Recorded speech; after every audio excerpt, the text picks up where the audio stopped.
안녕하세요. 정은입니다. 요즘같이 더운 여름엔 얼음을 찾는 분들이 많죠. 실제로 매스컴을 통해 보도된 바에 따르면 올해 들어 얼음 소비가 급증했다고 하는데요. 자, 오늘은 부동산 전문가 마이클 박 중개인을 모시고 요즘 주택 시세와 토론토 부동산 가치에 관한 기본적인 사항들을 알아보도록 하겠습니다.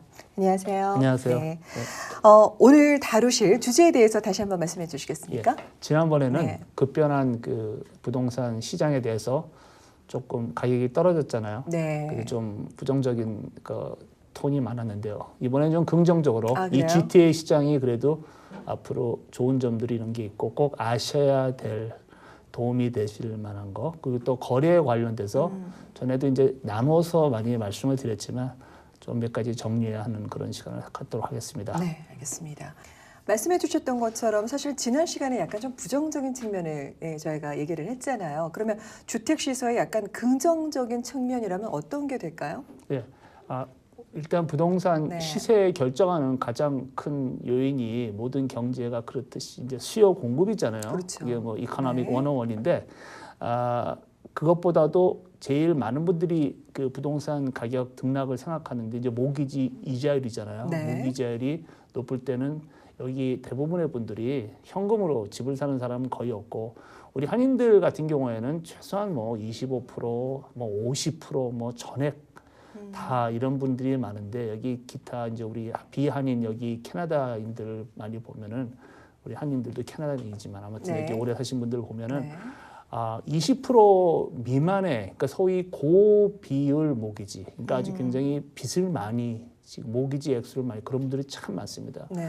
특히 그런 분들한테는 모기지 이자율이 갑자기 올라가면은 굉장히 부담이 많이 되죠. 그럼요. 그러면은 집을 유지할 수가 없기 때문에 굉장히 그게 집값과 그 부동산 경제에 제일 큰 영향이 모기지 이자율의 향방이고요.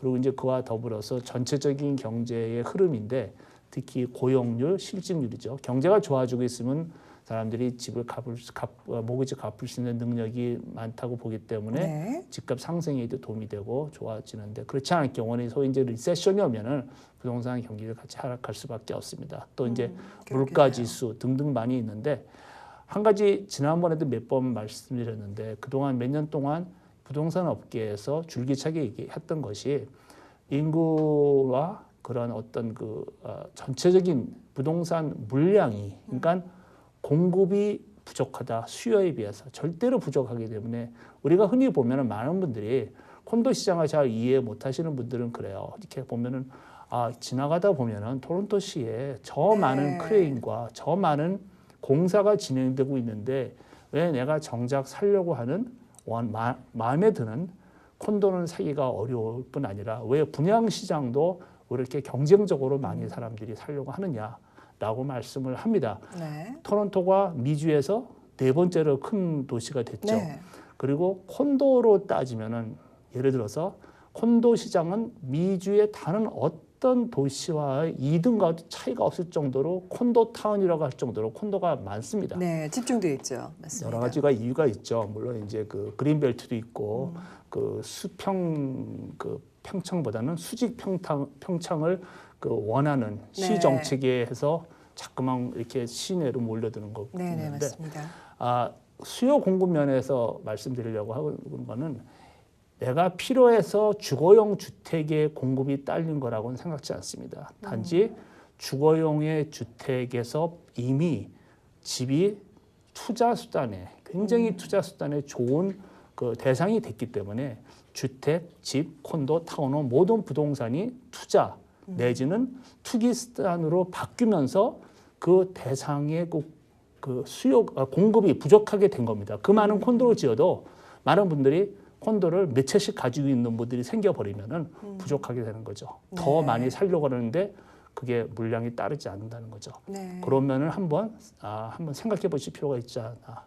예, 그렇게 얘기 듭니다. 그러면은 이제 주택 가격을 결정짓는 요소들을 쭉 말씀을 해주셨지만 나중에 결국에는 이제 부정적인 것뿐만이 아니라 주택 시세가 앞으로 전망을 할 때 긍정적인 측면이 있다고 말씀해 주셨는데 정확하게 그럼 어떤 측면이 저희가 바라보는 그런 긍정적인 측면이 될 수가 있는 거죠? 예, 캐나다 네. 이 세법이 예. 어떻게 보면은 가장 제일 그 캐나다 납세자로서 가장 큰 혜택 하나 유일한 게 내가 살고 있는 주택 하나입니다. 부부는 그거 하나고. 자체는 이제 비과세인 거죠? 그렇죠. 네. 그러니까 내가 예를 들어서 50만 불의 집을 15년 전에 샀는데 200만 불에 팔아서 150만 불 소득이 나서 단 1불도 세금을 안 내십니다. 네. 그렇지만 그 이외의 모든 소득은 내가 직장에서 일해서 월급을 받거나 비즈니스를 하거나 아니면 집이 한 채가 아니고 내가 살고 있는 거주형이어야 됩니다. 한 채라는 게 아니고 살고 있어야 됩니다. 계속해서. 그런데 그 이외에 다른 부동산, 그게 상업용이 됐든 뭐 아니면 다른 콘도 투자용으로 렌트를 받는 임대용이 됐든 등등의 모든 것들은 매도 차익이죠. 그러니까 네. 캐피탈 게인에 대해서 세금을 내셔야 되는데 캐피탈 게인은 아직까지는 양도소득의 반이 내 판 해에 소득 과세 대상이 되는 거죠. 10만 불이 올랐으면 그 해에 나의 소득은 다른 소득에 5만 불이 더해져서 세율이 누진세니까 세율이 올라가서 그 텍스를 내는 거예요.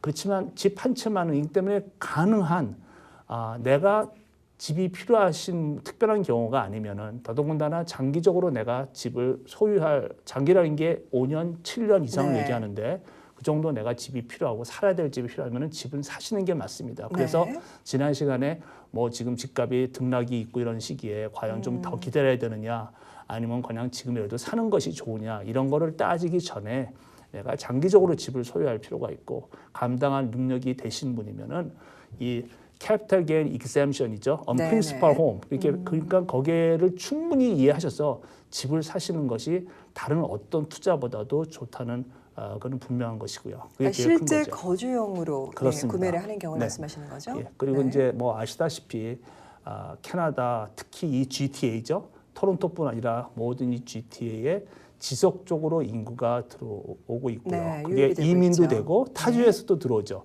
근데 앞으로 계획이 나와 있죠. 뭐 20년 후에는 인구가 어마어마하게 늘어날 거로 계획을 하고 있고 지금 이제 거기에 그 정부 차원에서 인프라가 구축이 안 됐기 때문에 네. 지하철 같은 것도 참 너무 비용이 많이 드니까 뭐 경전철 등등 뭐 다 여러 가지 방안들이 나오고 있는데 네네. 분명한 거는 계속 인구가 들어오고 계속 경제 발전이 성장하는 도시만은 분명합니다. 네. 이 때문에 장기적인 투자 면에서 봐서 토론토에 집을 사거나 부동산을 사시면은 장기적으로는 실패할 손해는 안 확률이 본다는 없습니다. 거죠? 근데 이제 그 중에 네. 실패하는 분들이 생깁니다. 예. 어떤 경우가 그런 거죠? 분들이 이거죠.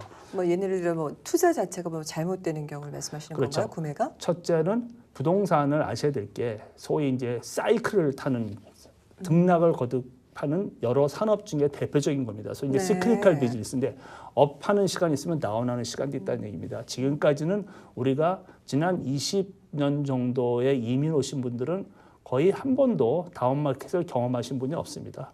한국에서 부동산 불패만 믿고 오셨기 때문에 한 번도 부동산은 사면 무조건 올라간다라는 네. 인식이 있으셨기 때문에 또 그게 너무나 또 잘 맞아 떨어졌고 맞았고요. 네. 집값이 상승을 많이 했었잖아요. 네. 요즘 집값이 좀 떨어지기 전까지는. 그런데 부동산은 언젠가는 다시는 떨어질 시기가 있는데 그 떨어질 시기에 그때 모기지 이자율도 많이 올라가고 또 더불어서 내가 모기지를 갚아 나갈 수 있는 능력을 상실했다. 네. 두 사람이 일했는데 한 사람만 한 사람이. 일을 한다. 아니면 내 소득이 줄어들었다. 비즈니스가 안 된다. 그거를 소위 버팅길 수 있는 여력이 안 되시는 분들이 손해를 보고 꼭 파셔야 되는 상황이 되거나 네. 아니면은 더 이상 지탱하지 못하고 꼭 그냥 그런 분들이 이제 손해 보고 파는 경우가 됩니다. 네. 그래서 그걸 잘 견뎌내시고 유지를 하셨던 분들은 손해 볼 수가 없다. 모든 암만 옛날에 부동산 폭락이 있었던 90년대 초에도 그냥 가지고 있던 분들은 다 회복을 했습니다. 그죠? 네. 근데 그때 여러 채의 부동산을 가지고 단기 차익을 노리고 투자하셨던 분들은 그 시기를 견디지 못했기 때문에 부동산 잘못 투자해서 손해가 많이 봤다. 아니면 뭐 파산했다는 그런 경우가 되는 것이죠. 네. 그러면 저희가 다시 이제 점검해 볼 사항들이 주택을 그러니까 결국은 부동산이겠죠. 부동산을 매매할 때 저희가 꼭 알아두어야 할 점검할 사항을 다시 한번 말씀을 해주신다고 했어요. 하나하나 다시 되짚어 보면 어떤 점들을 저희가 주의를 해야 할까요? 꼭 점검해야 될 사항이라면. 네, 부동산 중개인들이 이제 여기서는 네. 부동산 거래를 하시면은 물론 개인 대 개인 프라이빗 세일도 가능이 있지만 대부분은 저희 같은 중개인을 통해서 나를 대신하는 중개인이란 그 말이 여기 영어로 representative, 네, 대리인이잖아요. 그렇죠. 네. 셀러 쪽에 representative가 있고 네. 바이어 쪽도 마찬가지인데 그 사람을 어떤 사람을 내가 선택을 해서 계약을 맺으시는 겁니다. 일종의 많은 분들은 그냥 사고 팔 때 계약만 중요시 생각을 하시는데 네. 그 이전에 내가 어떤 중개인을 만나서 일을 시작할 때 계약을 맺는 단계를 거치는데 그거는 굉장히 간과하시거든요.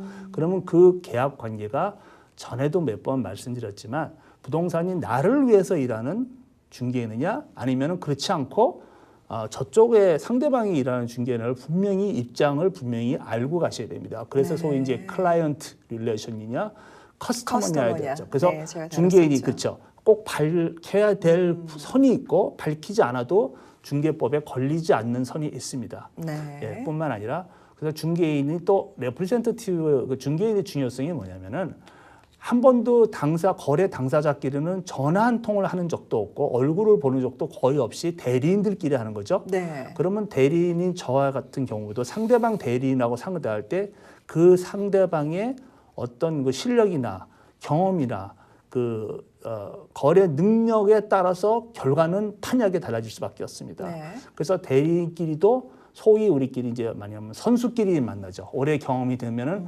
착착 알아서 서로 거래에다 성사시킬 수 있도록 물론 최고의 이익은 자기가 대변하는 고객이 되겠지만 네. 거래가 성사되기 위해서는 될 거 안 될 거를 기준하고 넘어야 될 선과 그렇지 않은 걸 이렇게 잘 구별할 수 있는 사람을 만나야 거래도 성사가 되는 것이죠. 네. 그만큼 나의 중개인, 레프레젠터티브 고용이 중요하신 거고요. 네. 뿐만 아니라 거래 자체도 모든 계약도 중개인이 거의 작성해 준 거에다가 설명 듣고 쌀만 하시지 않습니까? 그게 중요하죠. 보통은 그렇게 네. 되죠. 네. 그래서 그 오퍼, 소위 계약서 제출할 때 오퍼 내용을 보고 하실 때도 어떤 뭐 요즘은 이제 좀 덜하지만 부동산 시장이 굉장히 호황일 때는 오퍼를 30분 내에 작성해서 오시거나 네. 요즘은 전자 사인으로도 하죠. 네. 보지도 않고 그냥 설명 컴퓨터에서 자체를. 그렇죠. 네. 그렇게도 하는데 그러다 보면은 정확하게 오퍼 내용을 상세하게 설명하는 경우가 굉장히 드물어요.